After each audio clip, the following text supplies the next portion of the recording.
to me, for vendors to make that choice for me by withholding information is really anti-customer. And so to me it became a consumer rights issue. This whole thing around security research became a consumer rights issue. And so I got really indignant and I learned all about the CFAA and the DMCA, and I went to the CEO of the company and I said, this is a huge problem. It's affecting our industry, but it's also affecting our society. And he said, you should go do something about that. And I looked at him and laughed and went, are you insane?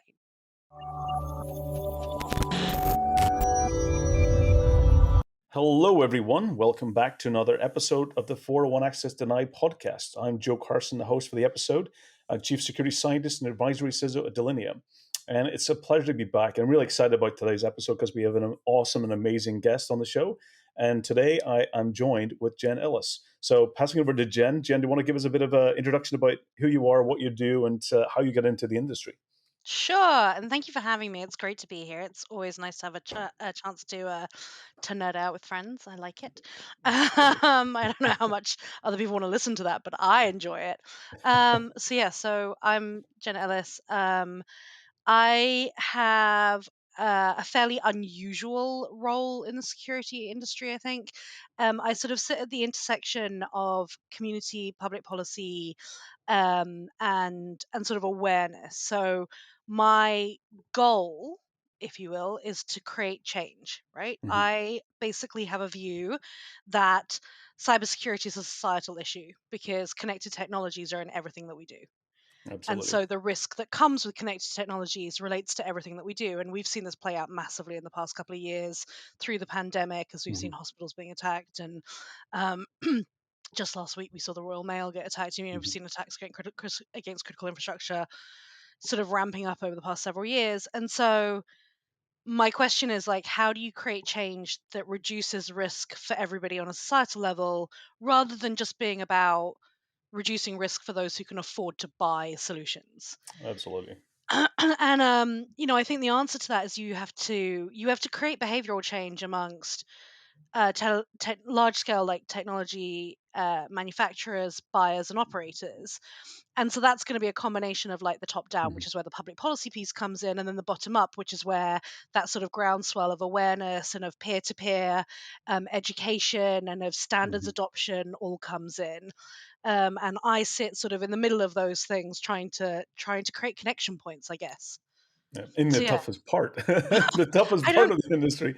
I don't think so. So, I think I sit in the eye of the storm, right? So everything where I am is calm. Everything around me is chaos. It's definitely an interesting spot to sit in. absolutely, and just to get so, I mean, absolutely for yourself. I mean, this is my always my favorite part of the week is recording these episodes. So Oh because yeah, it does yeah, get me to nerd out, it gets me to talk to great friends and people in the industry, and just also just kind of sometimes get different perspectives and things. Because yeah. when you're doing your in your own rut, you always get stuck in that kind of that continuous kind of feed.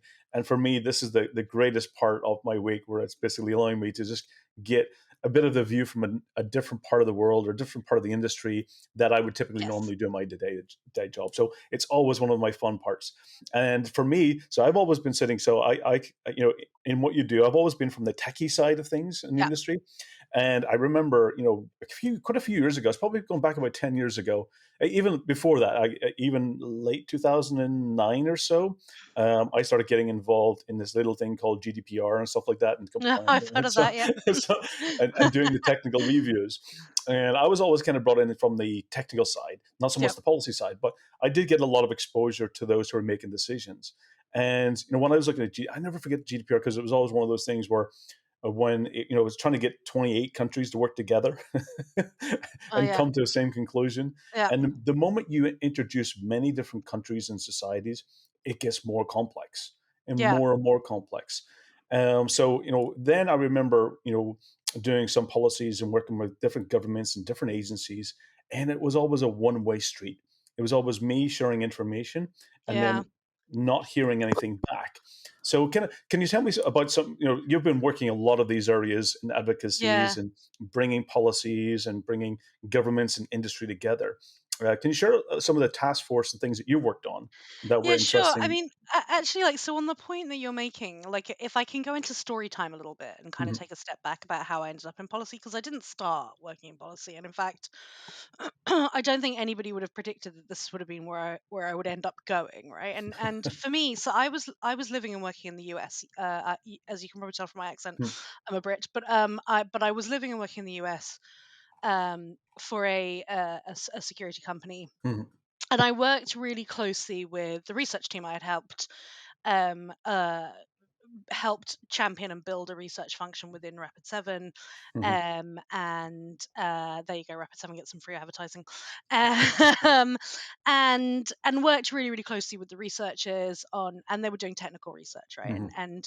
um, and then our then head of research got threatened with legal action for a piece of, it was port scanning research, and it Hmm. was a legit project. I mean, we'd put out findings. We had a who is lookup that enabled you to opt out, Hmm. and we honored all opt out requests. It was as bona fide as a research project could look, right? And he Yeah. got threatened with legal action for 3 months, and at the end of which he said, I'm glad that this has been dropped, but it took a huge toll, and I don't know how much I really want to do research anymore when I'm Hmm. dealing with this. And in the meantime, I had looked into it and found out that he wasn't the only one. That lots of researchers felt that this was the case, that they were getting threatened with legal action under either um, the U.S. anti-hacking law, which is the Computer Fraud and Abuse Act, or a You could state say, yeah. equivalent of said Hmm. anti-hacking law, or the Digital Millennium Copyright Act, the DMCA. And so one of these things was being used basically to frighten off a lot of researchers Hmm. and threaten them. And I kind of started to really think about it. And it's interesting you say that you come from the technical point of view, and I really don't, right? Like I have a really strong passion for the intersection of technology and society, but I'm not particularly technical myself, Hmm. and which I know is a huge crime in security, and I apologize sincerely. It is Uh, not. I want to make it. Was it? It's not. I mean, it I certainly can be. on social media. Yes, I think that the infosec social media community do come harsh on those who may not have a technical background. But you don't need a technical. You don't need to be a I think it developer. You depends don't how need to you're be a technical. applying yourself, right? And what It you're depends how claiming you're applying. ownership and knowledge Absolutely. of. I But yeah, mean, so we need to be better at communication. so I complete I can And that's 100% agree, 100% so. agree. So I was thinking about this, and I sort of ended up in this view Mhm. that security research to me obviously is fundamental to the research community, right? It underpins everything that we do. It underpins all of our Mhm. knowledge. But I think it's actually a way bigger issue than that.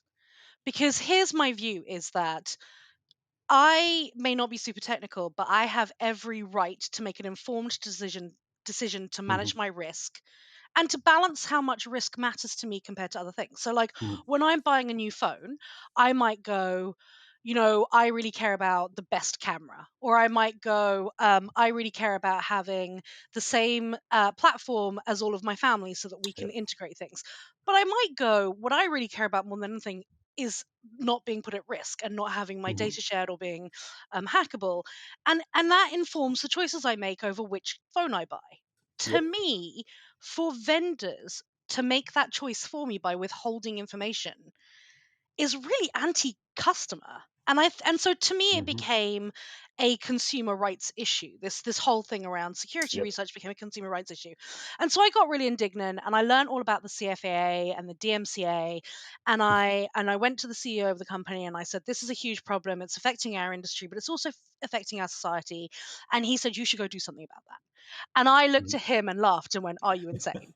And I was like, so number one, I'm not a lawyer. Number two, I've Mhm. never done anything on policy before. And number three, I'm British and I don't know how the US law system works. And like, he looked at me and he Mhm. said, is it the right thing to do? And I was like, yeah. And he's like, then you should go do it. And so I went off, and I don't know if you've ever seen that Family Guy episode where Peter goes Mhm. to Washington D.C. and he ends up working with a smoking lobbyist, and he's like in his dress with his little hat and he's doing twirlies. I basically was that. I was like in DC, like wide-eyed, innocent, going to these government buildings, had no idea what the hell I was doing, getting lost everywhere I went, and um and I went and met with staffers on Mhm. Capitol Hill, and they would say to me, it's so fantastic to meet you. You're the first person we've ever spoken to from the security community. And I would be sat there going, like, if you go to congress.gov and you put in cybersecurity, then the list of bills that get returned that have some cybersecurity component in them, and I'd be like, you guys are actively legislating on cybersecurity. And this is back in the days when they were Mhm. trying to pass the Cyber Information Sharing Act, CISA Yep. 2015, right?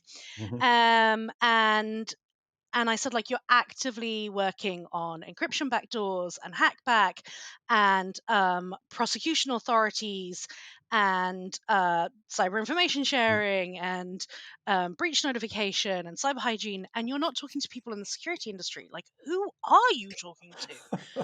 And they said, oh, well, we hear from the banks and Mhm. we hear from the defense contractors, and we hear from big tech, but Mhm. we don't hear from the security players at all. And I was horrified, horrified.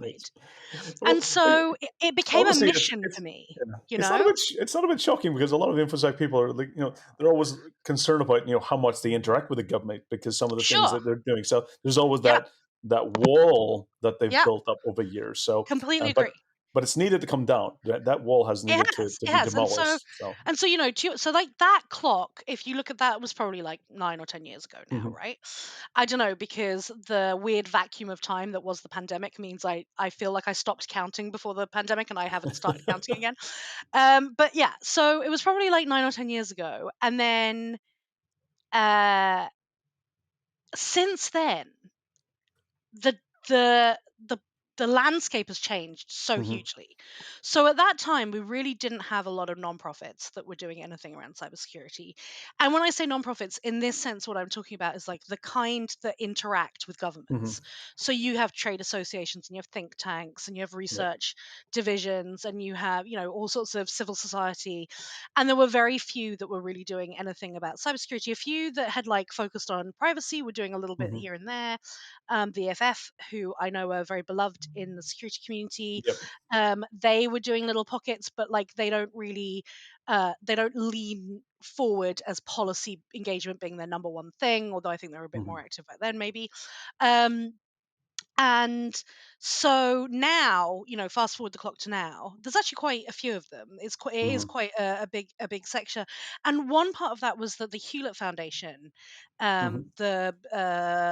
what are they? What's their full name? No, it's not. It's not flowing out of my mouth right now. I'll have to think about what they're called. But they're a bit like, if people are familiar with the Gates Foundation, they're like that, Yep. right? They're a huge Mhm. endowment, and they find sort of worthy causes to give money to, and they created a endowment specifically for cybersecurity. They said, like, for Mhm. this number of years, we're going to fund projects that help advance security on a societal level. And so that meant that a lot more nonprofits could start kind of engaging in Mhm. it. And that's helped with what I would call kind of like the democratization of cybersecurity, because before Yep. that, the way that governments talked about it, it was all about national security. And national Mhm. security, as we know, tends to be something that gets talked about behind closed doors in Yep. very closed groups. It's very invitation only. Or classified. It's all classified. Exactly. It's not for 100%. public view. No, You had to go through a whole procedure to be able to get involved or see any of the data. absolutely. So it's not something that works on a civilian No, level. exactly. So it's very kind of, Yeah. let's say, behind the closed doors, as you mentioned. You don't get to see it.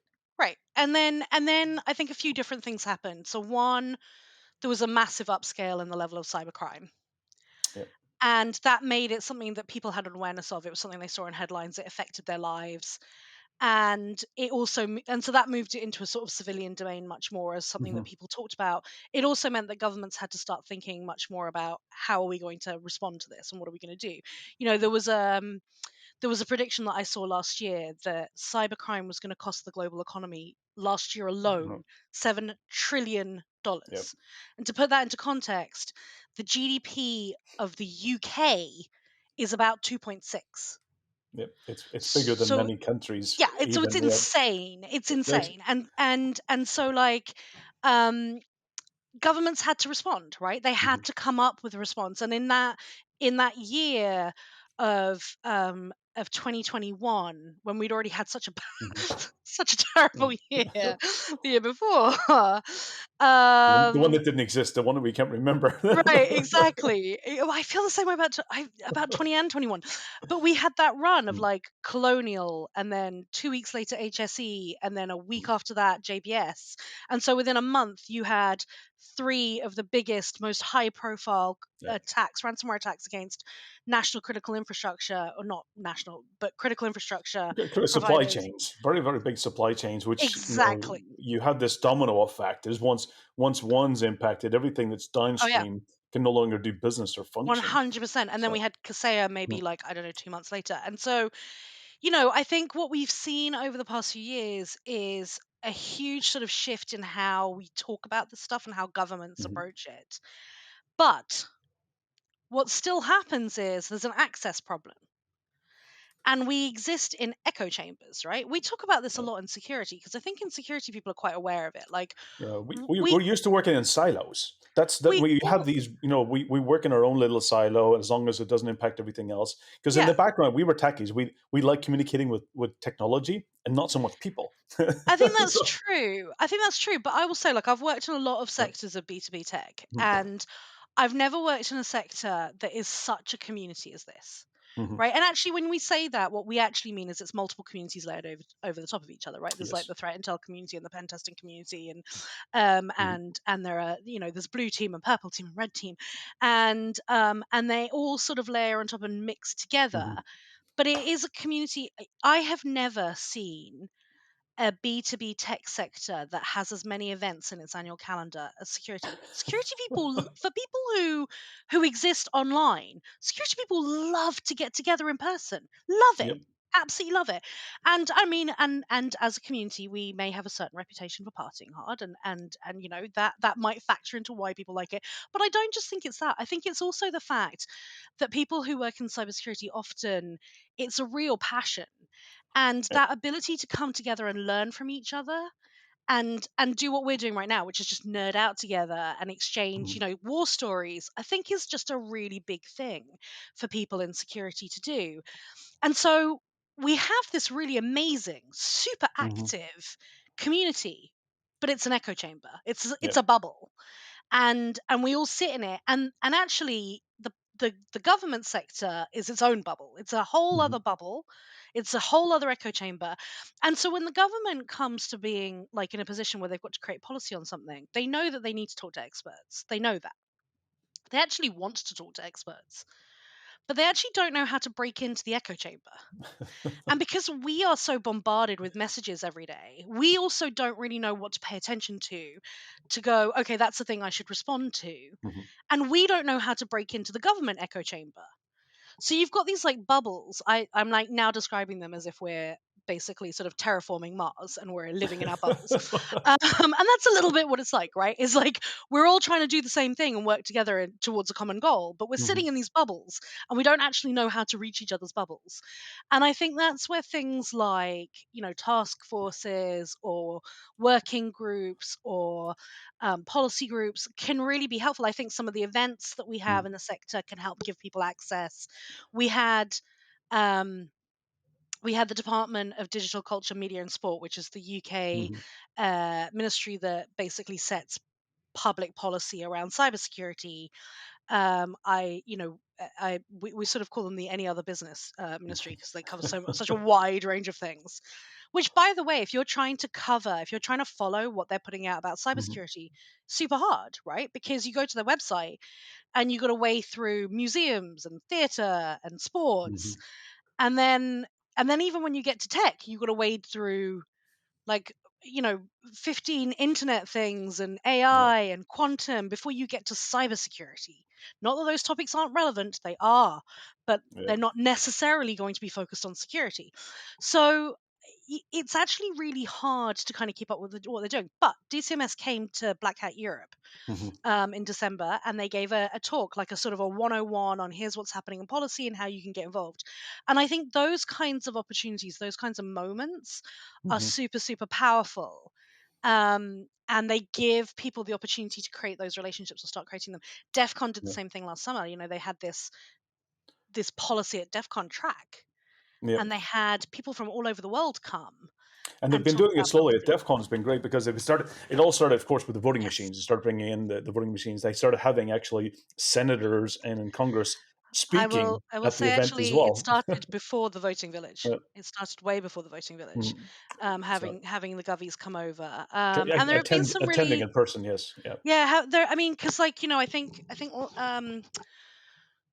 Congressman Langevin, who Mm, is retiring and who we are all going to miss desperately because he's been an mm, incredibly positive force for mhm, cybersecurity in Congress in the US. He has now been out to DEF CON a mhm, few times, and I think the first time that he came, he actually did a trip with Will Hurd. mhm, Um, and I think that was sort of organized, I think, at the time by the Atlantic Council. And so they've been mhm, these pockets of activity and opportunity, but now we're seeing a sort of much greater build up of momentum and groundswell. And I mhm. think I honestly still think we've got a way to go. There's still so much more that can be done to kind Yeah, of create those connection points, because I think the vast majority of people who are listening to this podcast are probably thinking like, I've got no idea how to get involved. Um, yeah. and so we have to change that. I remember my first involvement was, I did a lot of advisory. So from my kind of background in what I did with previous companies, that I would get a lot of government agencies coming in asking for technical advice Yeah, or architecture design. yeah, So whether it was to do with patch management or whether it was to do with vulnerability assessments or to do with migration processes and so forth. And they would come. And my always thing was that I would, I wouldn't know how it was being used or where it was intended to be used. They yeah, just come in and say, with these limitations of scope that I was allowed to be informed about, yeah. I would provide my expertise back.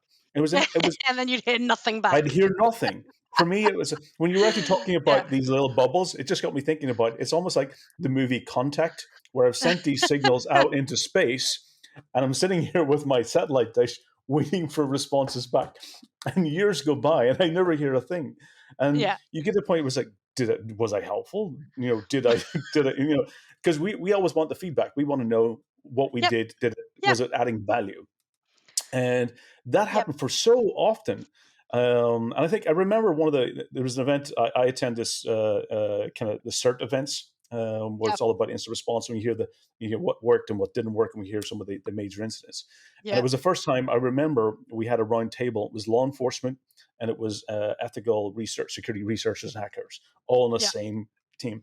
And that was the yep, first time where we started having back and forward interaction, where we started hearing what they were proposing. And it was the first thing, and it was probably around 2014, I think, at that yep, point.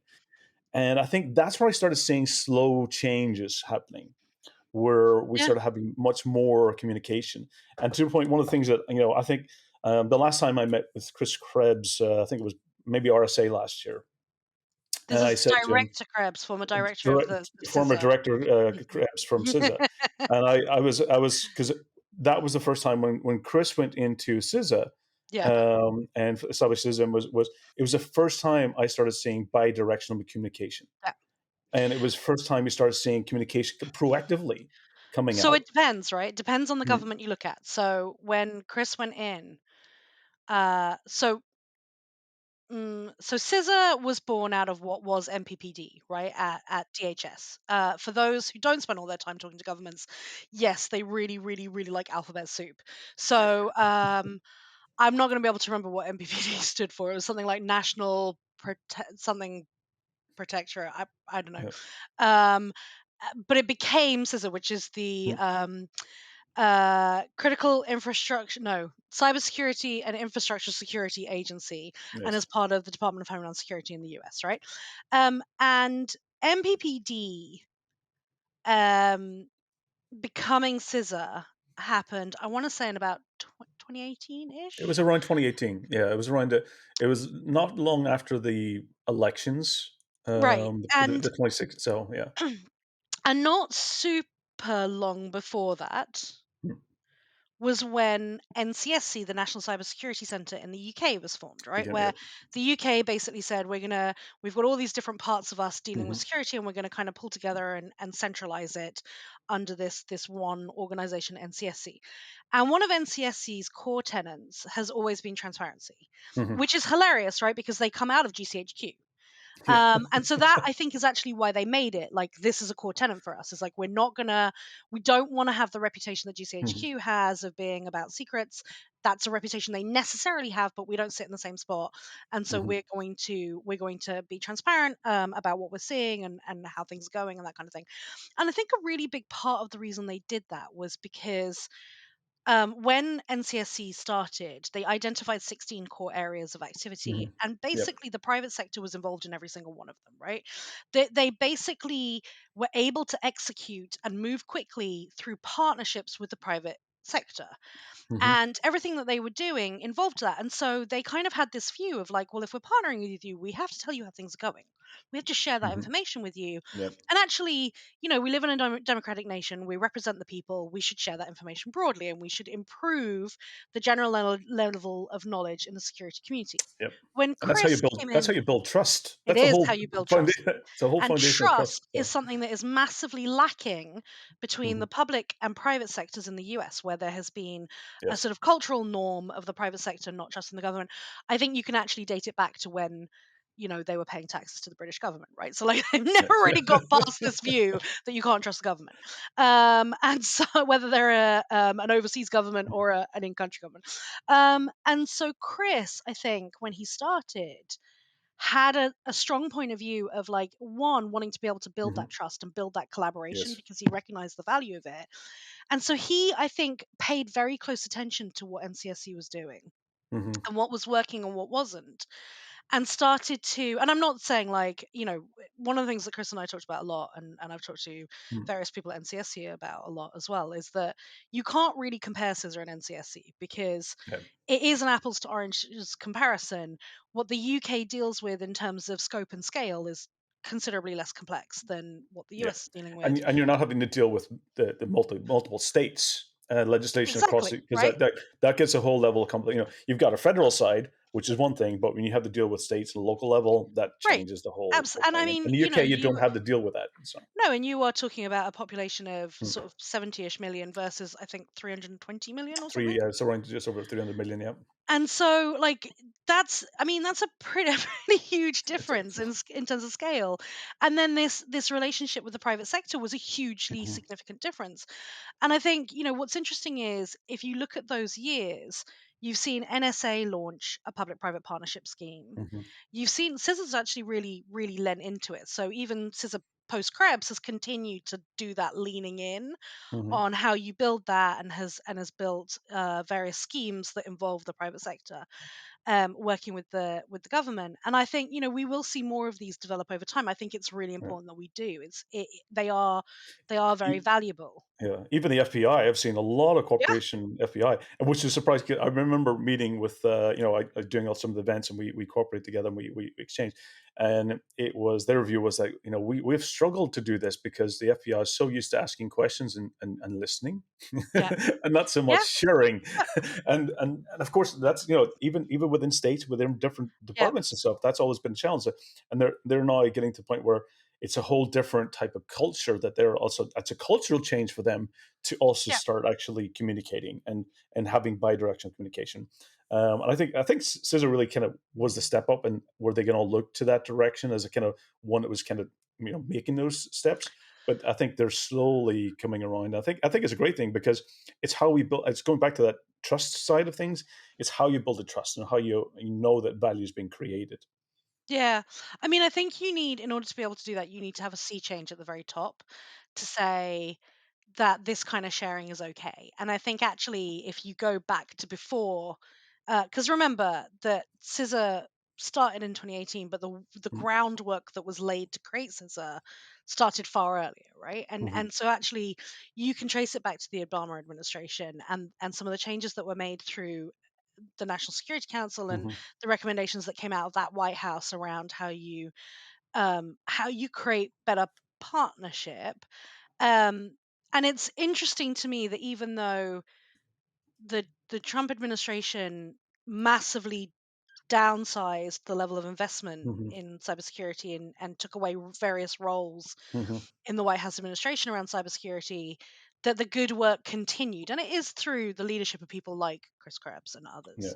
Um, So Is yeah, it is I is think it it's good important? for Yeah, initiative. to your point, from a leadership perspective, I know that Estonia has been doing this for many years. We've had I a know Estonia's amazing. CIO and we've had a Yeah. digital. So they've been looking. They've always had somebody who was the central person who would coordinate everything and have that.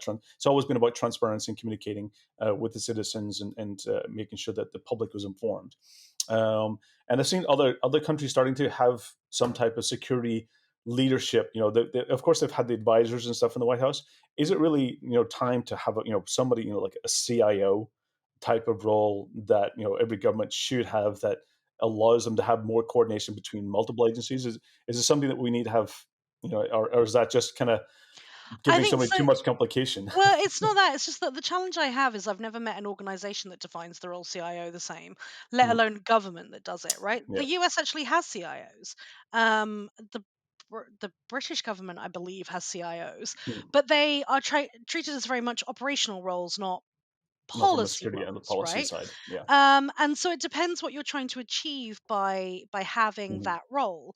I think if what you're talking about is like a cyber czar, then Cybers are is what I'm more referring to. Somebody who's so I more. think that exists in various different places in various Mm. different roles, right? Like so, this year, not this year because we're now in a new year.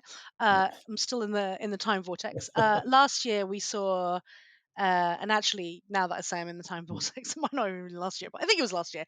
We saw the introduction of uh, the Office of the National Cyber Directorate, right? And we Mhm. saw the introduction of the Cyber Directorate role, which is basically a cyber czar. Mhm. And so that's Chris Inglis Yes. Yeah. at the moment. And I don't think it's a big secret that he's planning on exiting. Mm. And so it'll be someone else soon. But Chris is there right now. And they only hire Chris's to work on security at senior levels in government. But yeah, so I think, and I think when you look at the Obama administration, he had a couple of people who Mhm. had very, very senior roles. So Michael Daniel was one who was his chief sort of advisor and sat on NSC, Mhm. the National Security Council. There is a question about what ONCD and NSC, how they go together or how they differ. Mhm. And I think the White House is still figuring out exactly how to answer that question in a very crisp, articulate way. Okay. And some of it, I think, will be revealed by what the new um, national cyber strategy that they're working on, that they're going to bring Mhm. out, will be. I can give you my very rough explanation. I Absolutely. Yeah, mean, that simplifies NSC it is for us. not focused on Mm. cybersecurity purely.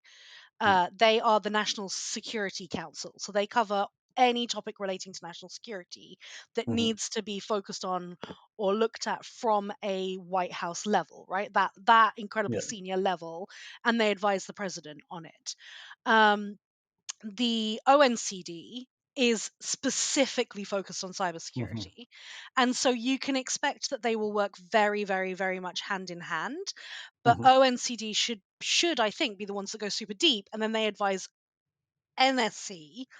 Um, and then there's also questions about how ONCD sits separately to CISA. I would say Mhm. CISA's focus is mainly critical infrastructure piece, but Yeah. also CISA is very operational, right? They're about doing things to take action to protect, Yeah. right? Either by driving better preparedness and awareness. Yeah, even the best practices for ransomware and some of the Exactly. major Right. vulnerabilities, they've become Exactly. almost like the alerts for CVEs now. Right, the KEV list, right? The Yes. known exploited vulnerabilities list, Yeah. which if you guys are working in Mm. cybersecurity and you're not aware of KEV, go check it out. Known exploited Mm. vulnerabilities. It's getting longer and longer. Start Yeah. now. Um, but they're looking at, and they offer free services for certain types Mhm. of organizations. So they're really looking at the operational piece with a heavy focus on critical infrastructure, whereas Mhm. ONCD is sort of across everything on a strategy level.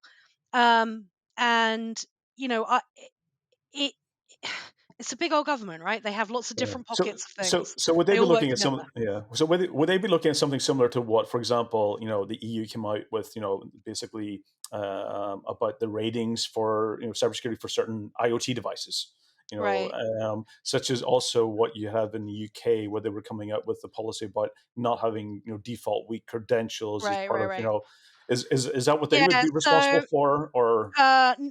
yeah, yes and no. So, uh, the way that in the US it works is if you are looking at creating policy, Mm-hmm. you're looking at Congress. Congress creates So legislation, they could right? legislate the law. They just And then, right, yeah. they create the law, right? But then you can have laws that basically get created by Congress that then say X entity is responsible for figuring out the details, right? Mm-hmm. And you see this happen. So, like, for example, the US passed a law called the IoT Cybersecurity Improvement Act. Mm-hmm. And what it was basically doing was saying, hey, we recognize there's a lot of risk around IoT. We want to be able to change things. We're going to use the immense buying authority that the US government has as a huge entity and say that if you are a US government entity, when you buy IoT, you have to look for certain things. Mm-hmm. And because we want the law to stay up to date and not time out really quickly, and because Yes. we recognize that as Congress, we're not experts in this, what we're going to say is that NIST they are going NIST, who are basically the president's advisors on like the very Yeah. technical aspects of what should be done. They're Defining the standards standards. bodies. Yeah. Yeah. Standards. Yeah. That NIST is going to come out with the what it is and they're responsible for keeping it updated, what it is Mm-hmm. that these government entities should be looking for. But we as Congress will pass the law that says governments have to do this, right? Mm-hmm. And so uh so you've got two areas. You've got Congress passes like new law. You've got then specific sectoral or relevant agencies that have a specific role who then can help with the regulation. So say that Mm-hmm. you are the FDA, right? Yep. You are in charge of coming out with what the requirements are for medical device security pre Mm-hmm. and post market. um, and so you've got those bits. And then the last area is the White House and its administration can issue rules within the framework that already exists. So that's where you get Mm-hmm. executive orders, right? Executive orders can't Yes. pass new laws, but they can leverage what already exists. And part of that also means that you get like CISA can do something like they can issue something called a binding operational directive, a BOD. And Mm-hmm. that basically is them saying, we, as the cybersecurity sort of guardians, operational guardians, can go to any civilian federal agency and say, you must do X, you must have a Mm-hmm. coordinated vulnerability disclosure program, you must have DMARC. These are all Mm-hmm. things that we Yep. have seen. One of the ones they're working on at the moment is around supply chain, right? They pushed Mm-hmm. that out a while back, and now we're seeing some of the stuff come out from it. So that's sort of how the structure works there, but it differs country by country, right? And Yep. in who does what. In the UK, it's a different setup. Um, Mm-hmm. and I think the key here is to make sure that you always have. I think you always want to have the people who are creating the policy, the people who are in the government as like the technical leads, and then the third like branch needs to Mm-hmm. be the people who work with this stuff day in day out, either engaging directly or through advocacy initiatives like Yep. task forces or nonprofits or whatever it Yeah, is. which is one of the next things we're going to ask. All of this is cross country, and Yeah. cyber crimes are. That's the thing is when we work in cybersecurity, it's not within the national borders. No. Very seldom do you get criminals basically operating. You may Yeah. get certain elements of it. Doing like tax fraud and credit card fraud, Yeah. because of course that has to have some local element at some point. But when you get into things like ransomware, which is almost always cross border, that you're dealing with criminals in other countries Yeah. where it may not be considered a crime in those countries. And one of the things, when I also look at things like the complications as well, is similar to EU. One of the things that what tends to happen is, for example, the EU AI Act, which is all about the artificial intelligence acceptable use and so forth, and policies and strategies. That in Talent, we have the Talent Digital Summit, which is every year, which is then all countries coming together. And what I end up finding is a lot of cases, whatever country has taken the most progress in those policies, that everyone else is coming. They want to hear, can you share the policies with us? And they just clone them and modify them slightly to Yeah. work in their own society. So sometimes it accelerates it when you have some of those corporations and they're willing to share the policies. Yeah. and allow them to be modified. But it seems that how is things like the But Joint we Ransomware Task Force working? I mean, but this thing is, right, we want to see this happen Mhm. because what you don't want in what we want to support is a continuation or expansion of the global digital economy, right? Because it Yep. actually benefits everybody and it allows countries that have traditionally perhaps had a harder time creating Mhm. opportunity to create opportunity. So we want to see this continue. And in which case, for global entities doing business around the world, they don't want to have 57 different things that Yeah. they have to learn about, right? Like in the US, there are 57 different breach notification rules for each of the states and territories. Great that everybody has one. And actually, for the most part, the core elements are very similar, And you end but they're up choosing just the most. different enough that you have to like go and look at all of them, or Oh, at least look at each one for the areas where you operate.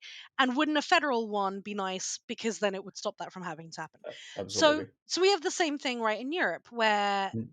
we have this huge complexity over having multiple member states. There's a difference between a Mhm. directive versus a regulation. Yes. Directives Hmm. are open to interpretation in country, whereas regulations aren't. Yeah. So there's a whole level of complexity there. You had mentioned earlier on about the UK IoT Mm. thing. And what was interesting with that was, yes, the UK developed a code of practice for consumer IoT, Hmm. and it's 13 principles that are, I think, they're pretty common sense principles Yeah. for those who work in security and spend a lot of time on it. Like it doesn't feel like a huge overreach to me. It feels like these are very solid principles. So after the UK developed that, they went and worked with ETSI, which is a European standards body, Yeah. and they took those principles, the 13, and they basically built them out and refined them and talked more about how you would do them. And they then made it what's called an EN. So it's Hmm. ETSI EN um, Jesus. 303465 or 645. I numbers are hard. They're so Um, they're always so similar, so you always yeah, kind of mess right. them up into something else. And what the EN means is that Mm. basically each of the member countries of the European Union basically then takes it on board in some way and And uses they it for ratify it things, in right? some kind of Right. local version, depending on what Right. laws. Well, yeah. So then, as the EU looks at building legislation, they have this standard now that is it's a voluntary right. Etsy's a Mm. voluntary, but they have it to look at and to draw on. And then what happened with that was India adopted it, Hmm. and then Australia adopted it. Now the UK has actually built the Product Security and Telecoms Infrastructure Act on top of Hmm. it, where they're not going to take all 13 principles, but they're taking the first three. As you said, one of them is don't use universal default passwords. Yeah. Um, and so you see these things sort of propagate, right? And that's Hmm. what you want to have Yep. happen because it actually does simplify the situation for those who are trying to adhere to them, but also do business internationally. So it's very good. Yeah. So I'm sorry, you asked about the task force, and you've asked me a couple of times, and Mm. I keep diverting. Um, yeah, so we formed the ransomware task force in at the end of 2020 because we were Hmm. sitting around, and after we'd all learnt to make bread and our own cheese, we thought, what should we do next? I honestly don't know who these people are who had time to do that stuff, but Mm. I'm very envious of them. In any case, uh, actually, what happened was that the Institute for Security and Technology, which is a West Coast think tank in the Mhm. US, sits on the sort of intersection of technology and national security when there's a lot of ransomware attacks against Mm. hospitals, and I don't know if people know, but there's a pandemic.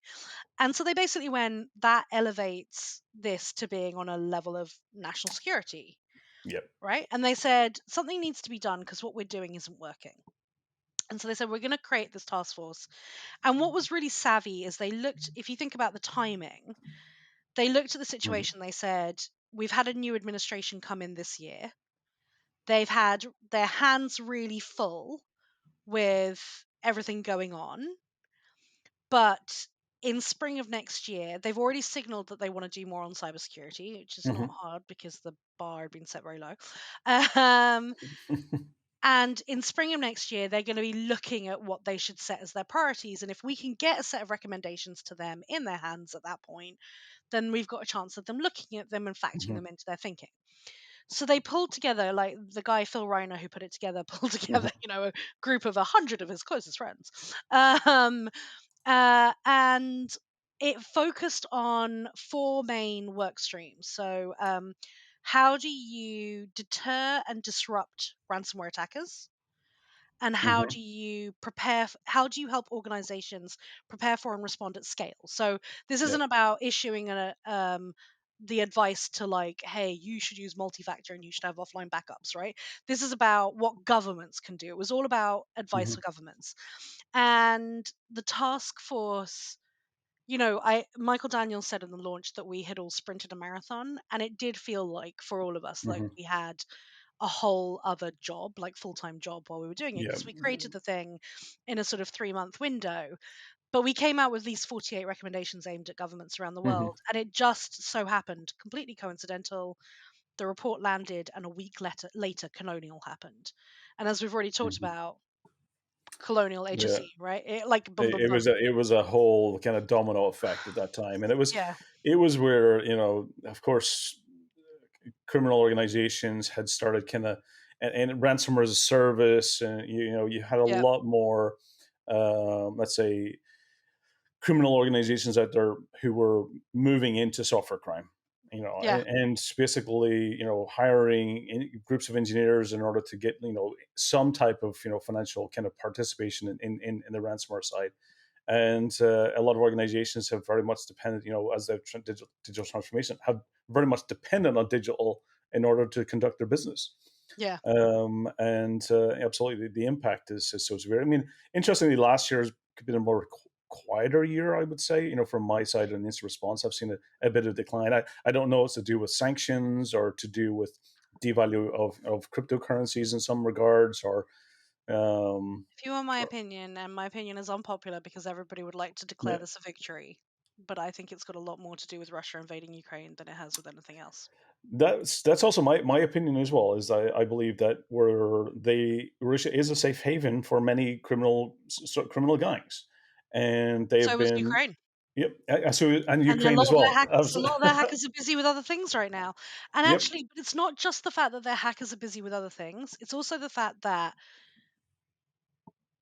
I don't want to sound Mm, hyperbolic, mm, but we actually do kind of stand on the precipice of the potential for there to be a pretty major war, right? mhm, And actually, in that context, you have to remember that one of the biggest things that allowed these groups to thrive for so long mhm, was the fact that the governments that they operated under either couldn't prosecute them or mhm. didn't, because It benefited them. it benefited them. It furthered their political aims, right? Now Because you that it's the cyber mercenaries. It's the right, cyber is absolutely. when basically you're holding on on a leash, Yeah, and ultimately, you're allowing them to carry criminal activities and be financially rewarded for it. You might even getting paybacks. You might be yeah, getting financial back, payment for that. But ultimately, when you want something done for you, you then basically you're giving them, campaigns to carry out. And this is where, the whole cyber mercenaries things is, we know that a lot of those well-known criminal, ransomware gangs have been also carrying out other activities as well, whether giving right. So access or and so so if you forth. think about, if you think about the run up to the invasion, right? At the same time that we were seeing, Mhm. tanks amass at the border, we were also seeing Biden say to Putin, "You got to stop attacking our critical infrastructure or else."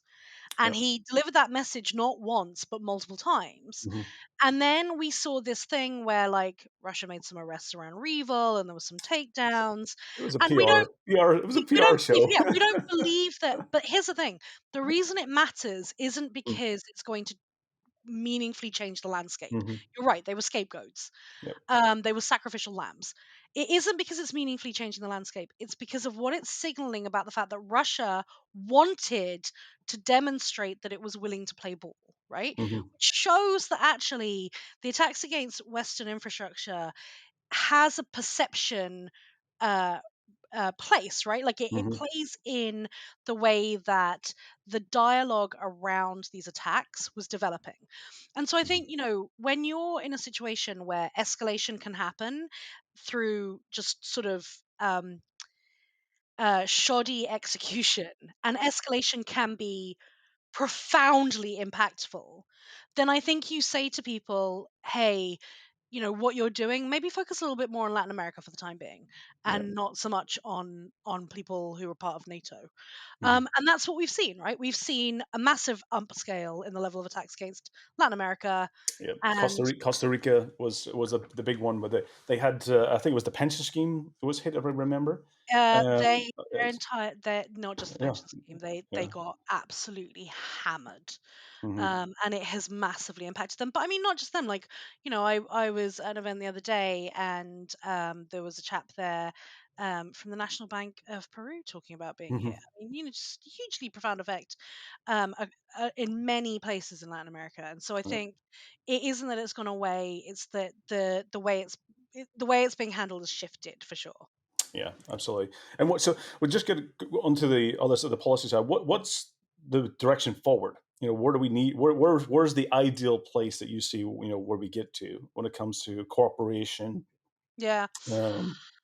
Um, Yeah, so I mean, I have this thing about the fact that I think that we're in the second generation of mhm, cybersecurity as an industry, right? And I think that every generation looks at what the generation before did and thinks about how it build its own path forward. And the reality mhm, is, like, context changes, right? And what you do in reaction to that context changes. And the reality is that cyber risk is now too big and too costly and too impactful for our industry to remain the way it has been, where it's mhm, been niche and largely actually unbothered because people see us as so niche and so mhm. complicated, and they don't want to get involved. That's not going to fly anymore. What's Yeah. going to happen is things are going to come our way. Like, we're going to end up with professionalization of some kind being put on us. We're going to end up with regulation. Like, these things are going to happen, and We're, it's going to impact our industry very yeah. profoundly. We're going to move into the whole, financial type of really kind of strict kind of, boundaries and checks and balances. I guess that's, we've seen regulation coming in Yeah. certain areas, but I think it's going to And become, and like, look, we like to pout and mm, whine about it and say it's yeah, so unfair and no other area of technology has it. I mean, frankly, I think we won't be the other only area of technology that has it. I think yeah, AI will probably get it. But the absolutely. reality is this. Um, it actually, professionalization is not uncommon. Lots of industries Hmm. have it, and it all comes down to the risk associated with what you do and the level of complexity, right? And so, I kind of take a view of, if it's good enough for doctors, it's probably good enough for us. Yeah, I don't know why we think we're special in that regard, but what we have as an opportunity is we can either be part of the process or we can not, right? And that yeah, means that we as a community, we have to stop the infighting. We have to stop, like, people in security come from a background of pointing out problems. We're yeah. not always great at pointing out solutions or suggesting solutions or having the patience to be part of creating a solution. And we're also not great at listening in many times as well. What? That's that's the other side is that we do have to listen to the industries and the businesses in order to how we can help rather than Well, because we come at a very much a to your point is that we're the enforcers. We like to here's what we need to be doing, but sometimes we sometimes are not as flexible as well. yeah, I mean, going back to that original thing that I was saying at the beginning Mm-hmm. about it's such a crime to be non-technical in security, we have a habit of having a view that if somebody Mm-hmm. has different experience to us, that makes them intrinsically less knowledgeable rather than just differently knowledgeable. If I go and Mm-hmm. talk to somebody in the policy sphere and they're an expert on security, what am I doing there? I want Mm-hmm. them to be an expert on policy, which is not something that I am Yeah. an expert on, right? Like, I'm not an expert on the mechanics of how you create law. And I think probably most people in security aren't really experts on that. But what they Mm-hmm. are expert on is the piece of security that they work on or whatever they've got Yeah. experience of. And if they can bring that to the table and we can get other people who have expertise in law together, then we can create something potentially very positive. So when it comes to looking at things like certifications for our Mm-hmm. industry, we're the people who are going to be affected by them. So we're the people who should figure out which ones we like and which ones we Yeah. should take forward, or it'll get thrust upon us. So I think, I mean, in terms of where the future's going to go, my view is everybody who works in Mm-hmm. security has a choice to make about whether they want to play a role in determining their future or not. And I think if you Yeah. do, it doesn't have to be massive changes. You don't have to suddenly decide you're going to do my job. Please don't. I would like to be able to continue to do my job. I don't want to compete with everybody. Um, but what you can do is go, what are the little things that I can do? Like, how do Hmm. I communicate with non-technical people? How do I communicate with people outside security?